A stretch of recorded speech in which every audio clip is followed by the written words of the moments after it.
군사이버사령부의 여론공작 의혹의 중심에 선 김관진 전 국방장관이 오늘 오전에 검찰의 피의자 신분으로 출석을 했습니다.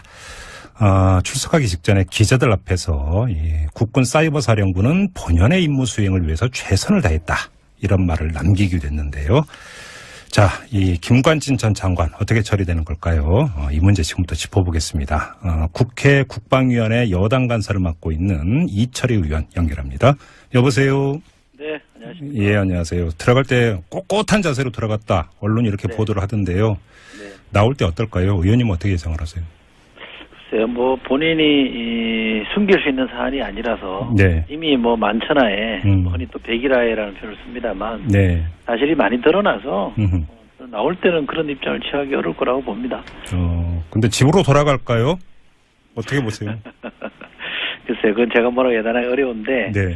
들어가면서 네. 이게 사이버사령부가 본연의 임무 수행을 위해서 최선을 다했다 이렇게 얘기하니까 네. 그러면 사이버사령부는 태생적으로 대북 심리전이 아니라 대남 심리전을 위해서 만들었다고 본인이 자인하는 거 아닌가 싶은 생각이 들고요. 만약에 그게 아니라면 너무 뻔뻔하고 비겁한 거죠. 뻔뻔하고 비겁하다? 예. 네, 정부 장관이 그렇게 하면 안 되죠. 알겠습니다. 자, 그러면 조금 전에 백일하에 드러났다고 이렇게 이제 말씀을 하셨는데, 자, 핵심을 한번 추려보죠. 핵심은 이게 이제 그동안 우리가 많은 분들이 의문을 가졌던 게, 이게 장관 모르게 그러면 사이버 사령관이 자기 선에서 한 거냐? 그렇죠. 네. 이거였잖아요. 그동안의 수사 결과는 이번에 새로 드러난 거 말고요. 그 이전에 박근혜 정부 때 수사에서 드러낸 거는 장관이 개입한 바 없다. 네. 장관 모르게 한 거다, 이런 거였잖아요. 예. 지금은 저도 공개한 문건이 있긴 합니다만, 저 말고도 여러분들 다른 분들이 공개한 문건에 의하면 장관이 이 사인을 한 게 나오잖아요. 네네. 사이버사령부 군무원을 정원할 때도, 늘릴 때도 장관이 직접 사인을 하고, 또 장관이 이 사이버사령부에서 동향 보고서, 그다음에 대응 결과 보고서 이런 거 만들어서 보고받았다는 것도 기록이 다 남아 있고, 예. 또 이분이 직접 군무원들을 교육시키려고 하고, 그게 전례가 없는 거. 장관이 군무원들을 직접 교육시키는 거는 예. 전례가 한 번도 없는 사안이고, 심지어 나중에는 잘했다고 사이버사령부 가서 격려까지 하고, 예. 이러저러한 것들을 다 보면 이 댓글 공작, 사이버사령부에 대한 댓글 공작은 장관이 모를 수가 없었고, 네. 더 적극적으로 추론하자면 장관이 적극적으로 지휘했다, 주도했다라고 해도 과언이 아닐 정도거든요. 그러니까 흔히 말하는 몸통이다, 이렇게 지금 규정하시는 거죠?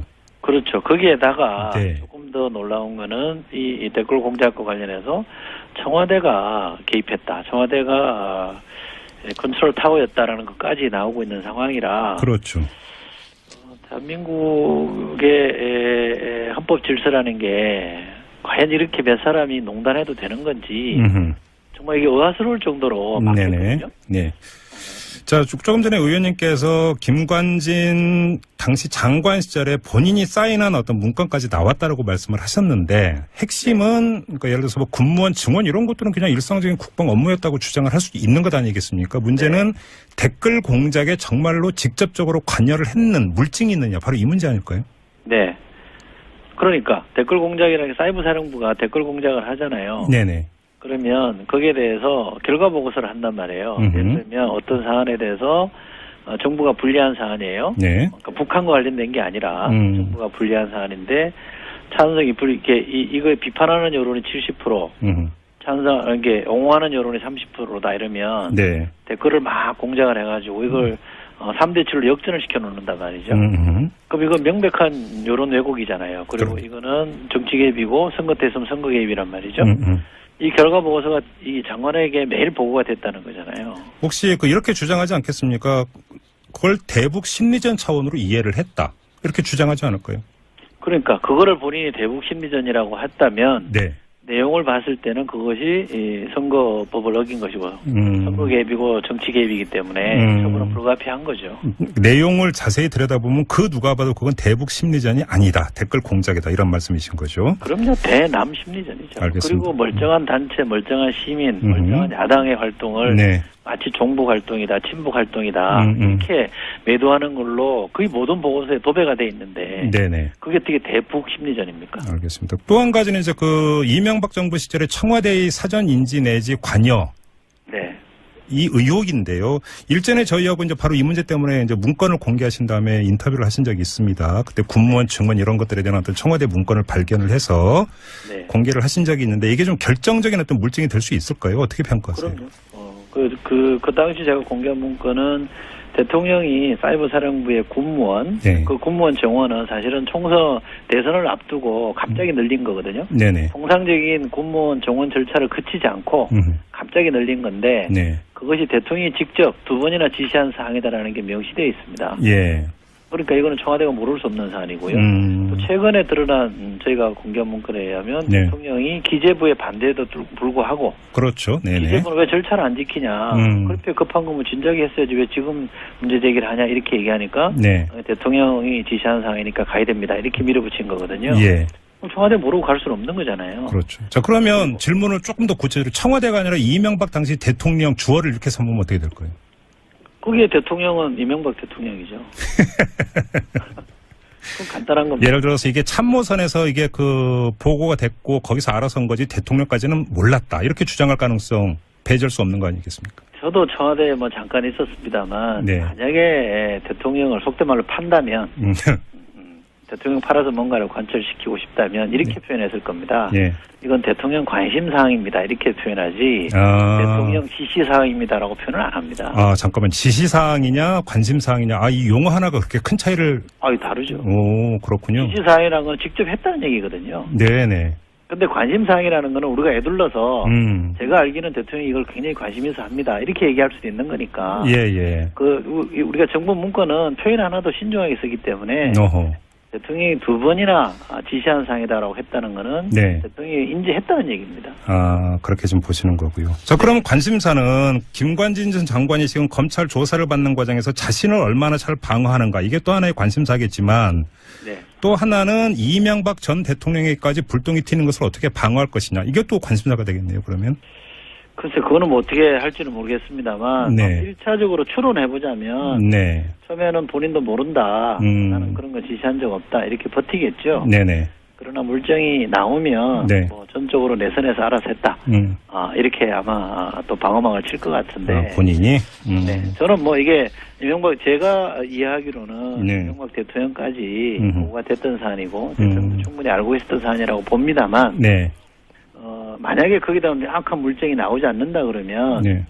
김관진 전 장관, 전 실장 끝까지 버티겠죠. 그러나 저는 검찰의 의지만 갖고 있다면 네. 사실관계를 뭐 규명하는 건 크게 어렵지 않다고 봅니다. 알겠습니다. 또 하나 그 김관진 장관 미화 사업이 있지 않았습니까? 충무공 이순신에 빗대고 하는 이런 작업들. 네. 그럼 본인은 알았을까요? 알았겠죠. 그거는 그런 걸 하면 네. 잘 보이기 위해서라도 보고를 했을 겁니다. 아, 그래요? 그렇잖아요. 근데 본인이 안 말렸다고 그거를 말리지도 않았다는 얘기입니까, 그러면?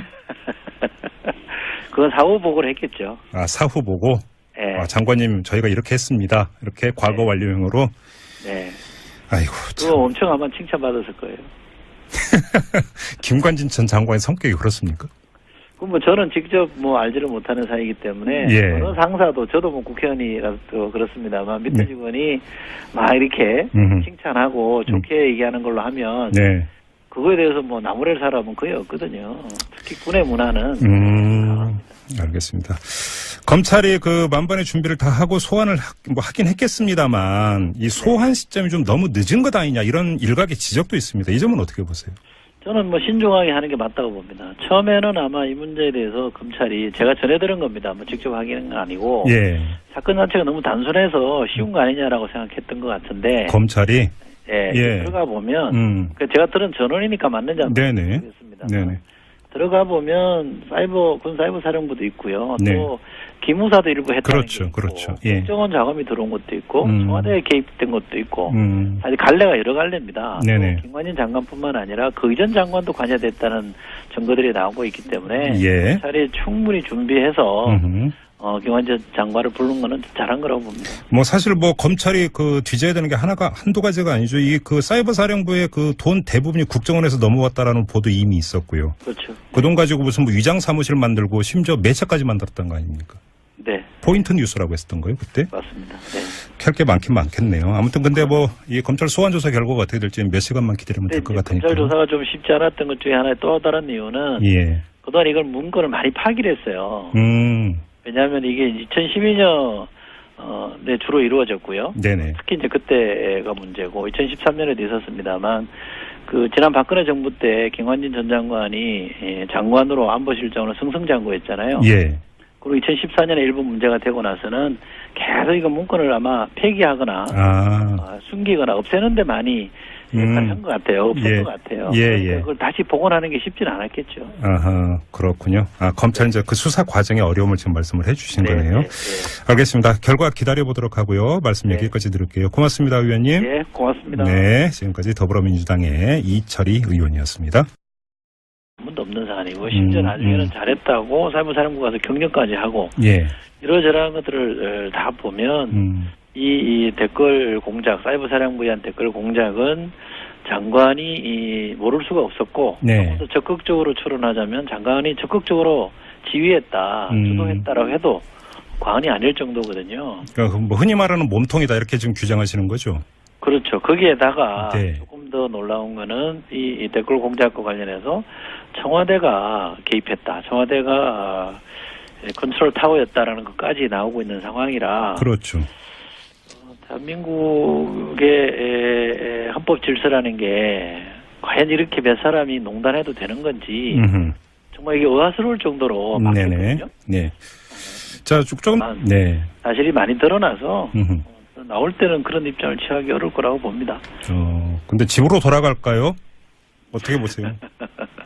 글쎄요, 그건 제가 뭐라고 예단하기 어려운데 들어가면서 이게 사이버 사령부가 본연의 임무 수행을 위해서 최선을 다했다 이렇게 얘기하니까 그러면 사이버 사령부는 태생적으로 대북 심리전이 아니라 대남 심리전을 위해서 만들었다고 본인이 자인하는 거 아닌가 싶은 생각이 들고요. 만약에 그게 아니라면 너무 뻔뻔하고 비겁한 거죠. 뻔뻔하고 비겁하다? 정부 장관이 그렇게 하면 안 되죠. 알겠습니다. 자, 그러면 조금 전에 100일 하에 드러났다고 이렇게 이제 말씀을 하셨는데, 자, 핵심을 한번 추려보죠. 핵심은 이게 이제 그동안 우리가 많은 분들이 의문을 가졌던 게 이게 장관 모르게 군사이버사령부의 여론공작 의혹의 중심에 선 김관진 전 국방장관이 오늘 오전에 검찰의 피의자 신분으로 출석을 했습니다. 출석하기 직전에 기자들 앞에서 국군 사이버사령부는 본연의 임무 수행을 위해서 최선을 다했다. 이런 말을 남기기도 했는데요. 자, 이 김관진 전 장관 어떻게 처리되는 걸까요? 이 문제 지금부터 짚어보겠습니다. 국회 국방위원회 여당 간사를 맡고 있는 이철희 의원 연결합니다. 여보세요? 네, 안녕하십니까. 예, 안녕하세요. 들어갈 때 꼿꼿한 자세로 들어갔다. 언론이 이렇게 보도를 하던데요. 나올 때 어떨까요? 의원님은 어떻게 예상을 하세요? 글쎄요, 뭐 본인이 숨길 수 있는 사안이 아니라서 이미 뭐 만천하에 흔히 또 백일하에라는 표현을 씁니다만 그러면 사이버 사령관이 자기 선에서 한 거냐? 그렇죠. 이거였잖아요. 그동안의 수사 결과는 이번에 새로 드러난 거 말고요. 그 이전에 박근혜 정부 때 수사에서 드러낸 거는 장관이 개입한 바 없다. 장관 모르게 한 거다. 이런 거였잖아요. 지금은 뭐 저도 공개한 문건이 있긴 합니다만 저 말고도 여러분들 다른 분들이 공개한 문건에 의하면 장관이 이 사인을 한 게 나오잖아요. 사이버 사령부 군무원을 정원할 때도 늘릴 때도 장관이 직접 사인을 하고 또 장관이 이 사이버 사령부에서 동향 보고서 그다음에 대응 결과 보고서 이런 거 만들어서 보고받았다는 것도 기록이 다 남아 있고 또 이분이 직접 군무원들 교육시키려고 하고 그게 전례가 없는 거. 장관이 군무원들을 직접 교육시키는 거는 전례가 전에 의원님께서 김관진 당시 장관 시절에 본인이 사인한 어떤 문건까지 나왔다라고 말씀을 하셨는데 핵심은 그러니까 예를 들어서 뭐 군무원 증원 이런 것들은 그냥 일상적인 국방 업무였다고 주장을 할 수 있는 것 아니겠습니까? 문제는 댓글 공작에 정말로 직접적으로 관여를 했는 물증이 있느냐 바로 이 문제 아닐까요? 네. 그러니까 댓글 공작이라는 게 사이버 사령부가 댓글 공작을 하잖아요. 그러면 거기에 대해서 결과 보고서를 한단 말이에요. 예를 들면 어떤 사안에 대해서 정부가 불리한 사안이에요. 그러니까 북한과 관련된 게 아니라 정부가 불리한 사안인데 찬성이 이거에 비판하는 여론이 70%, 이게 옹호하는 여론이 30%다 이러면 댓글을 막 공작을 해가지고 이걸 3대 7로 역전을 시켜 놓는단 말이죠. 그럼 이건 명백한 여론 왜곡이